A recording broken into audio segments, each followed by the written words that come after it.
Welcome back to Keep the Promise. If you thought part one with Bobby Eckert brought the heat, get ready because this one doesn't just turn it up a notch, it takes that entire knob and rips it off the stove. We're taking a deep look into what it takes to be a leader. Real, gritty, uncomfortable leadership. Bobby doesn't sugarcoat a thing.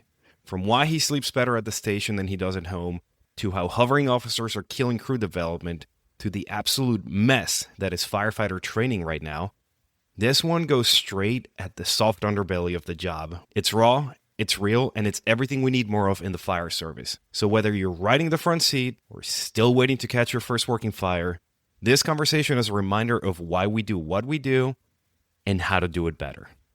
Let's get into it. It's Christmas time. How in any town USA, how does Santa Claus arrive around the town, right? On a fire engine. And what do? We take our kids and hand them to firefighters. Strangers to strangers. If people trust us that much, why wouldn't we give them the best absolute product that we possibly could give, or what we have to give it to them? That's how I look at that. Right, and that product being the best service that we can provide to the community. And an extremely non-judgmental service as well. And then I'm not talking about like gender, race, or creed, any of that stuff. I'm talking about like, listen, we know the public doesn't know what we know. They don't have our training. They don't know that. So when you go at 2 a.m. for a gas leak or a water leak or a CO run or something mundane, that it's might be the dumbest thing that you're like, we've all been there. We've all gotten in the ring and just laughed like, that guy's a fucking idiot. But we can't let them know that. We have to show them that like there has to be an empathetic approach to how we do this. Remember, there's tactical misjudgments on the fire ground, and the fire department burns the friggin' house to the ground, and the homeowner shows up to the firehouse with a hoagie tray and says, "Thank you for your service." That's a thing. So, Yeah, that's a gut punch when that sort of stuff happens. You're like, dude, like, thank you, but we're still beating ourselves up for that one. Let's go back to what you talked about when it comes to basically not feeling like that leader, like you're not in charge of them. You're hands off. And again, I go back to something that you mentioned. Two things. The first one that really stuck with me is you said that your crew likes to go out, a couple times, like maybe a month. I don't know how often, but they'll go hit the bar first thing in the morning, right after work. And you mentioned that you'll show up or whenever they're there, whatever time of the day, you'll hang out for a couple minutes and then you'll put some money in for their tab and make your exit, because even though you're part of the crew, you're still not there. And that sort of hands-off approach is something that really piques my interest, because you don't see it quite a bit when it comes to fire officers. you got to, like, here's the thing.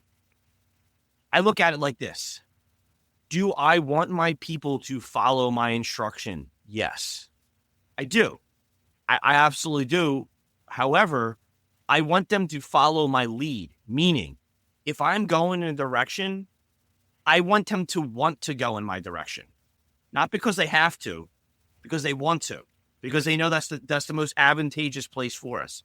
And I also found that if you can be a little more hands-on, I'm telling you right now, we eat dinner at 6:30, 7 o'clock at night. I eat dinner. I try to do a dish. These guys I work with rip every sponge and whatever out of my hand and shove me out of the kitchen. I go do my nighttime paperwork and I am in bed, dude. In bed, sound asleep by 8:15. Done. Why? Because, well, I get the best sleep at the firehouse, which you might find hilarious. And I could talk about that if you want. Yes. But I find it healthy to not be around them. Like, if they want to talk shit about me, I think it's healthy, because maybe this guy's got a problem with me on something that is very indirect, and he brings it up to the whole crew and they can talk about it and it's not a problem anymore. They don't need me there. Like, I look at like the senior man to step in for the firehouse stuff, right? And, run a drill or whatever. And I don't mind doing the training, but I think a senior man should play a bigger role in that situation. I am there to talk on the radio, do the reports, work the pedals, and make tactical judgments. That's how I look at it.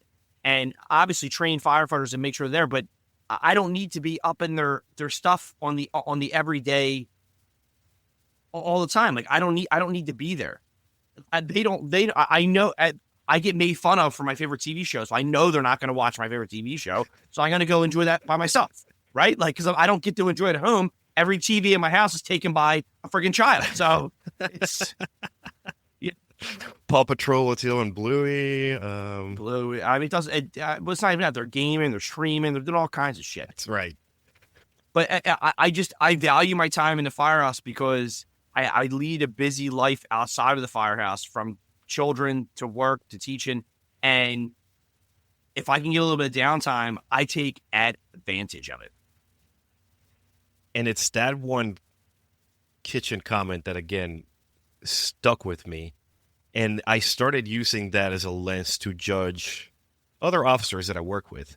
And I always felt like the vibe was always off. Anytime that we had somebody float in, like most of the department would just promote somebody and send them out to float, send them out to be rovers.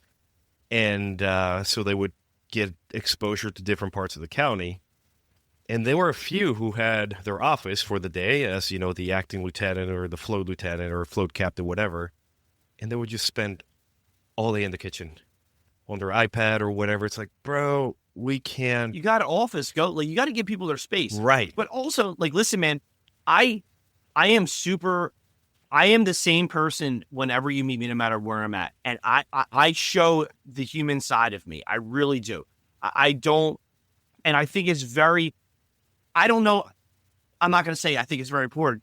It seems to work well for me because maybe people can resonate with me, but I don't know. Like, I don't have anything to hide. I think one of the hardest things about being a fire officer is having that consistency of being the same person all the time. So if your people deserve consistency, that's what they do, right? They do deserve that. And you have to work on being consistent, then you're not being authentic to yourself. Just be yourself. Just be yourself. It's the hardest, this whole world. It's social, just be yourself. Be yourself. It's not that hard. It's shit simple, right? But we complicate it. Everybody does. Let's go. But I'm telling you, a couple of the younger guys like, why do you go to bed after dinner? And I'm like, bro, I'm going to bed.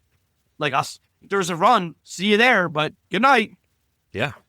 And not to mention the fact that, again, you need to have your head on straight to make those tactical decisions. You need to sleep for that.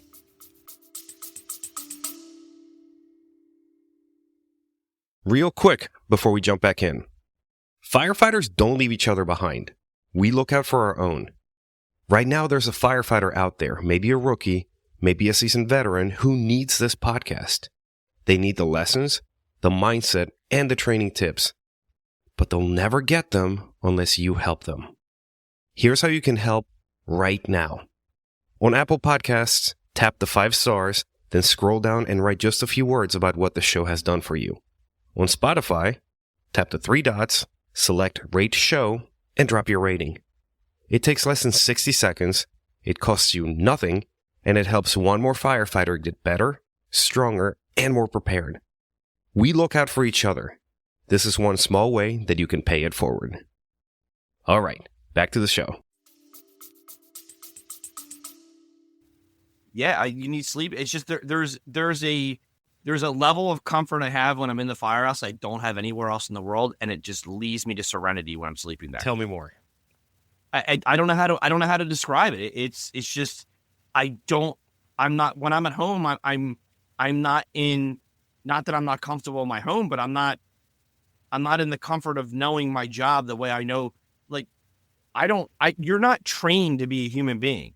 Your parents do that, right? And who knows if they did a good job or a bad job. You're trained to be a firefighter.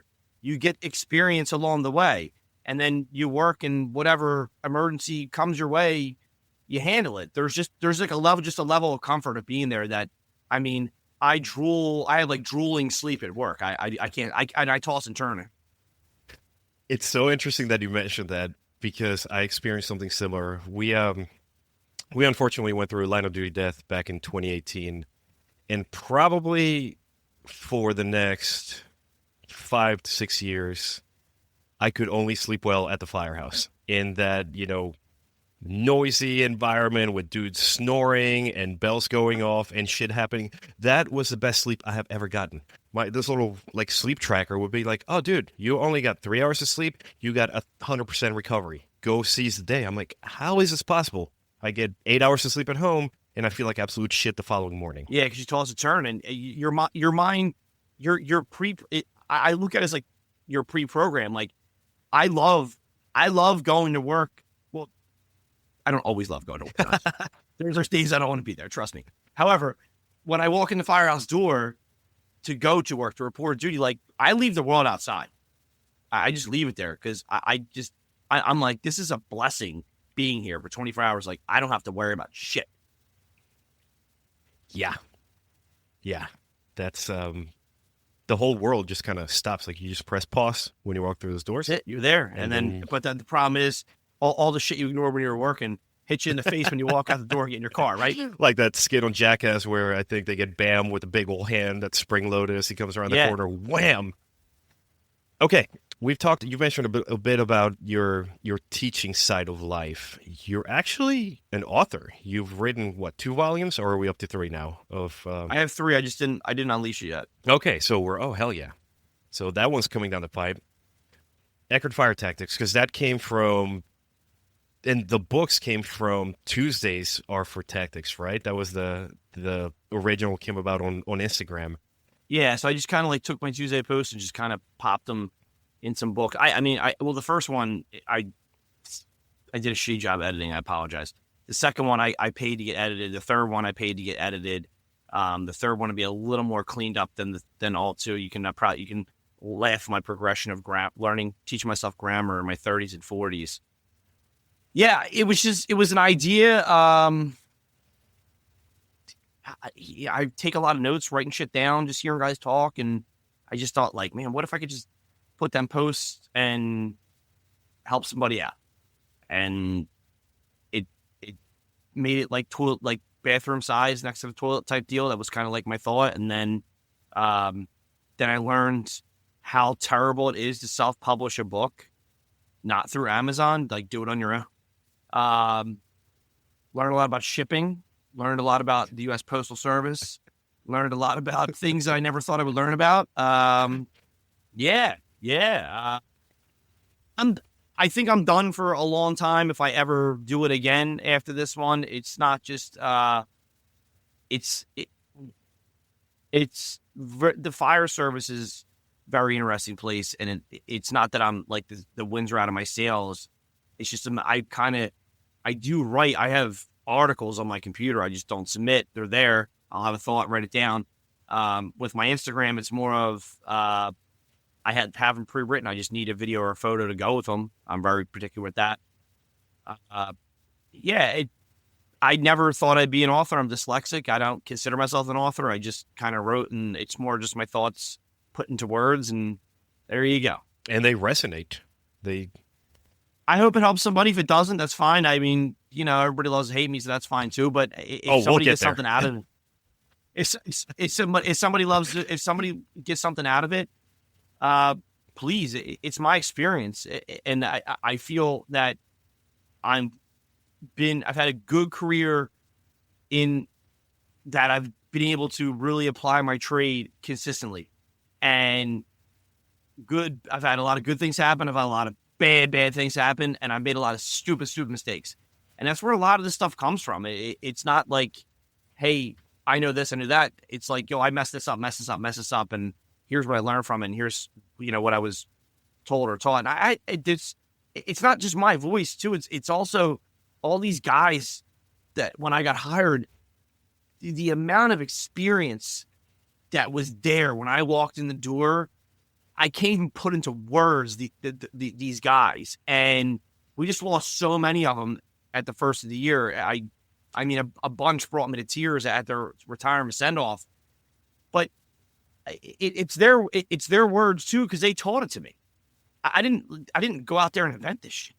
It just it works well for us, and it's tried and true. Yeah, you're almost giving a voice to those people who, for whatever reason, may not feel like their voice matters, or they just don't want to be out in the spotlight.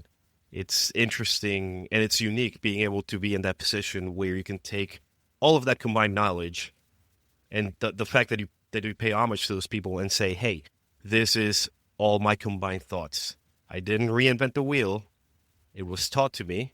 This is how we do it. Boom. In a very unique. I do say in the preface, but people don't read that shit. But no, it's true. And I wish I could like give them like money, but there ain't no goddamn money in self-publishing books. I'll tell you that much. You lose money.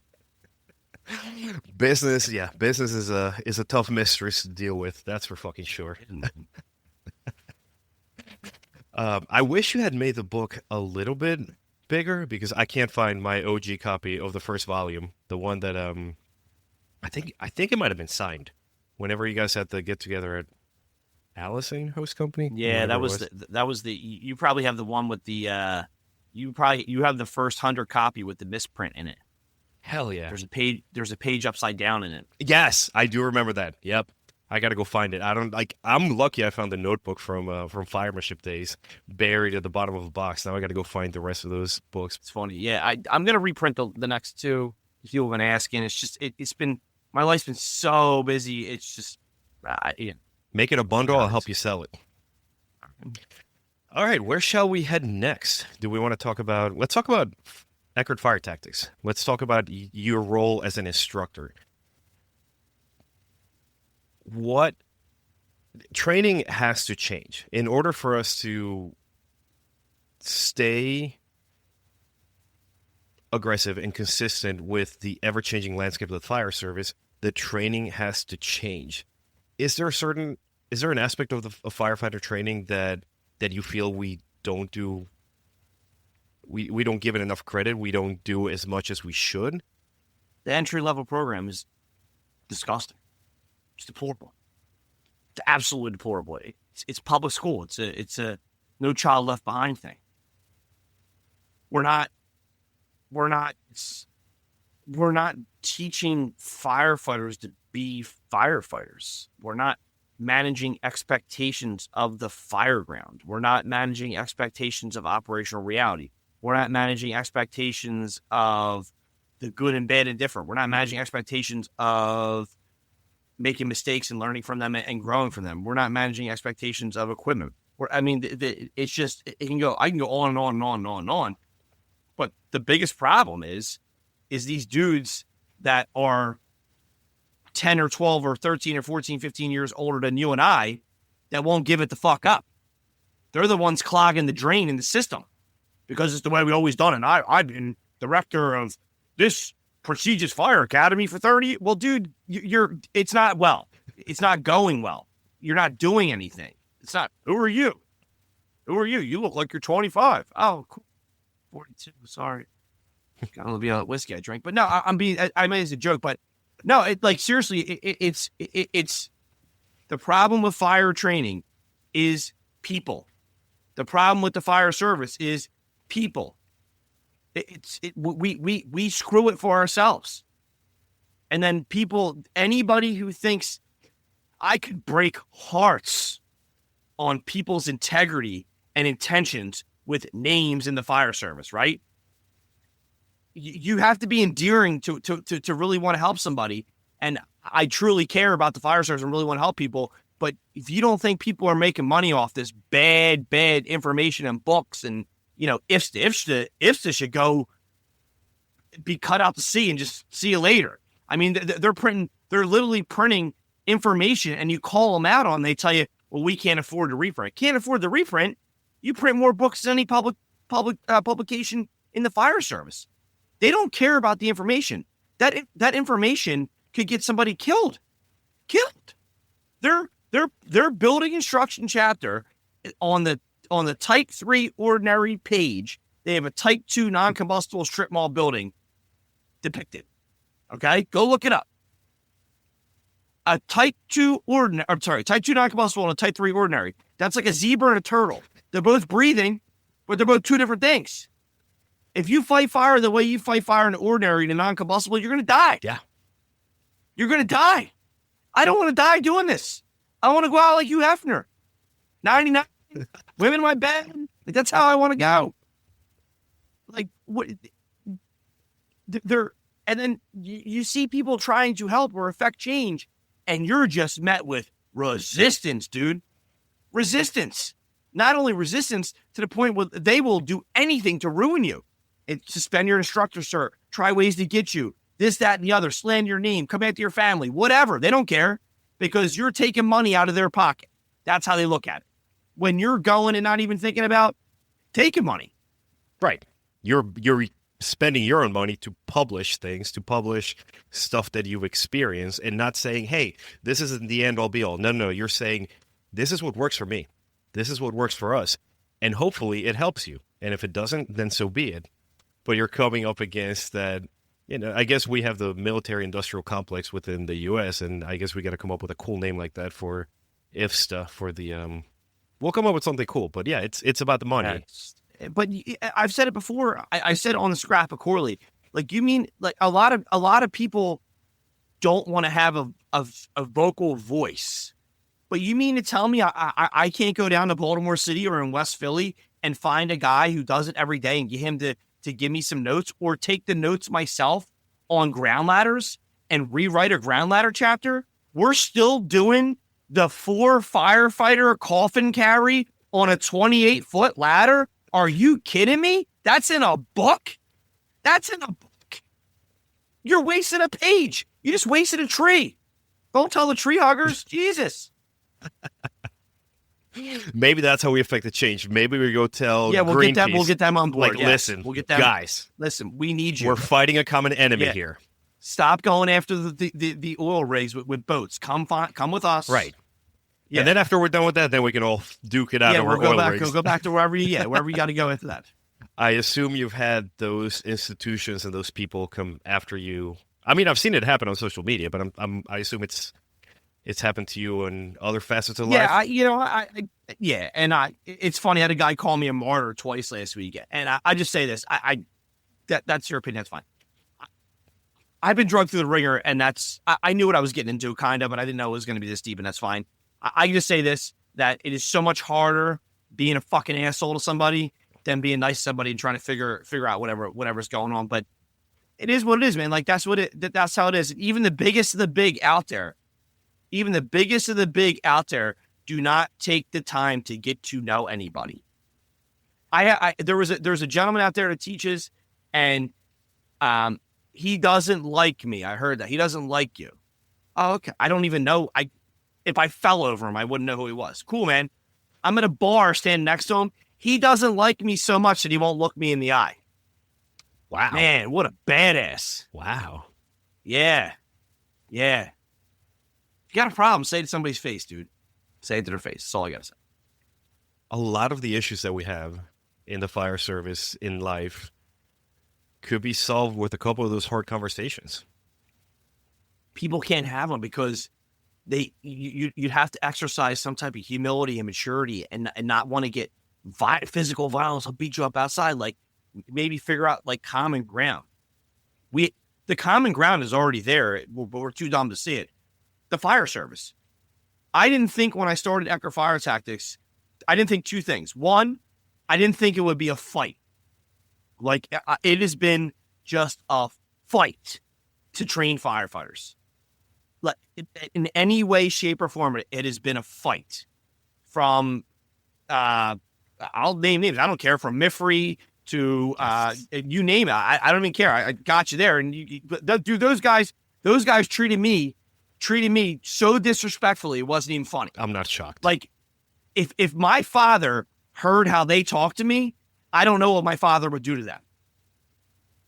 I really don't. But in this world, people think that's okay. That's okay to talk to somebody like that. And I won't go any deeper with names, but there's other people, big names that will talk to you like you're a piece of trash, bro.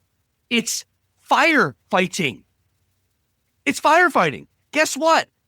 When my time's done, I'm going to retire from firefighting. I'm going to collect my pension, and I'm going to travel, and I'm going to, I don't know, pick up surfing again, something. But while I'm here, I would like to give back, and I get a lot of it, mental health wise. I get a lot of it out of teaching. But you're going to slander my name and come at me? No. So lately, the last 2 years, I've been pushing back hard, because I'm tired of it. I'm absolutely tired of it. And then when I gave the name Eckert, I figure I'll give, what better teacher? My father, his last name. Man, there's dudes. Oh, now if I would have named it Flash Funky's fire training, people are like, wow, give me a sticker. Give me a fucking Flash Funky. That should be your mascot. It should be. I should get it. It should be like Gritty. Oh, fuck. I just lost my train of thought. It was something good. Sorry. No. It had to do with the training. I just keep going back to, and again, you're probably done these trainings, so I don't know how much you remember. But in Harrisburg, I don't know if it was you, which one of you goons either hotwired or found the keys to a van that they were using for extrication training up at Hack. And that demon vehicle made its way all over the training ground while we were out there doing the live evolution. Yeah. We commandeered that thing. You smashed it in the two posts in front of the hydrant for our evolution and said, "Hey, your hydrant's blocked. Go figure it out." I'm like, this guy is unhinged. I fucking love everything about this. Yeah, the wipers are just kind of going. I got to give it to the guys at Hack because I asked for permission first before I did it. I didn't just do it. Liability. I didn't want to, God forbid somebody cuts a finger in a glass or something like that. But they were all about it. They were like, just get the thing started. So we, you got it started, right? I mean, yeah, we did. Yeah, that's not hard. There's a couple of guys that you work with who are in Baltimore City that I'm sure know things. Yeah, that was one of the most phenomenal. I mean, it was a beatdown of a day, so I remember it was hot as shit, but it was a great time. Let's go back to, and I mean, I don't want to keep going into Bobby the villain because again, we'll dig into that when we get to the social media part, and it's funny that I mentioned to Nick Lindsay, I was like, hey, I'm going to be talking to Bobby. He goes, oh, yeah, the villain. The villain. You're going to get a lot of mileage out of that. Does that take a toll on you as a person? Not at all. Do you turn on that pit bull mentality of hey, you're telling me I can't do this? Or is it, if we're going with the animal thing, is it the pit bull or is it the duck where you're like, hey, I'm going to let the shit roll off my back? You're getting who I am authentically. However, in the last up until about last year this time, I bit my tongue. I'm not biting my tongue anymore. I don't give a flying shit who you are. You're not. I'm going to say it, and I've said it on every podcast. I've written it. I care about my kids. I care about my family. I care about my friends. And if you're not one of them and don't know me, your opinion means nothing to me. And if you're going to come at me, I'm coming back at you, and you're not going to like it. And that is who you are authentically. I would think, I would like to believe so every day. I mean, I don't go out there and vibe. What's up with some lady with a vending machine situation earlier today? So I always try to she was an older lady having an issue with a dollar bill. I just swiped my card for her. But I think I got you.